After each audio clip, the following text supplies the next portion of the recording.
48 teams, 104 matches, 3.5 million projected fans. The 2026 World Cup is the largest single sporting event ever staged. Moving that many people requires host cities to reprogram their entire transit cadence. Train lines, highways, and security perimeters must accommodate a surge larger than the population of many participating nations. For the fans on the ground, a match day means navigating specialized regional transit networks, enduring severe bottlenecks, and relying on designated shuttle systems to reach the outer security gates. The World Cup has evolved into a continent-wide exercise in high-volume logistical management. Look at the footprint of MetLife Stadium in New Jersey. For matches here, officials established strict no-parking zones. There is zero on-site spectator parking permitted, forcing attendees to secure off-site lots or rely entirely on capped regional rail lines.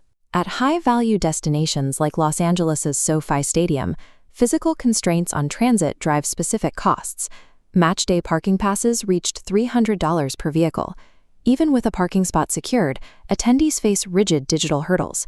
Securing verified entry requires navigating the first-come, first-served last-minute sales phase or the secondary market on the official FIFA Exchange app.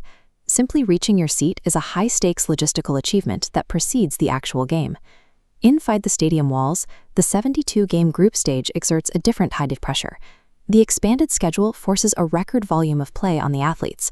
This chart shows the fitness breakdown across the 48 participating nations early in the tournament.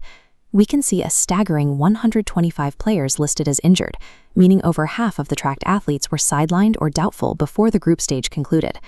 Managers of the tournament favorites scramble to manage their rosters. Medical staffs calculate return dates, trying to keep campaigns viable, rotating players to avoid fatigue. Brazil's Neymar Jr. illustrates the reality of the medical crisis.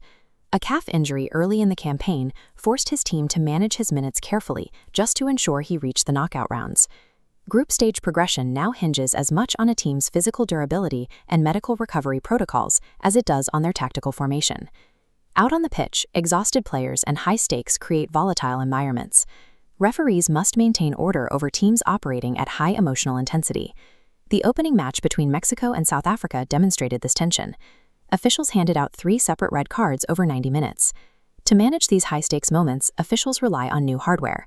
The official match ball contains an internal sensor chip that tracks motion and impact data hundreds of times per second. That impact data instantly syncs with tracking cameras throughout the stadium. Artificial intelligence maps a skeletal mesh of the players, combining the exact moment of the pass with precise physical positioning to automatically flag offside violations.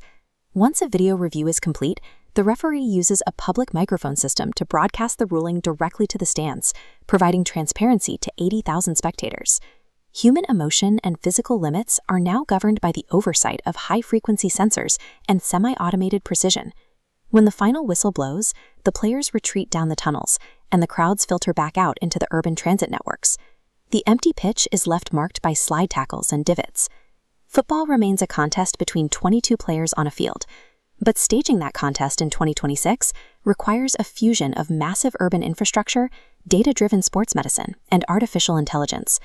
This entire machine exists to award a single trophy. The 2026 tournament creates a landscape where the logistics of travel, the resilience of the human body, and the precision of governing technology are as decisive as the talent on the ball.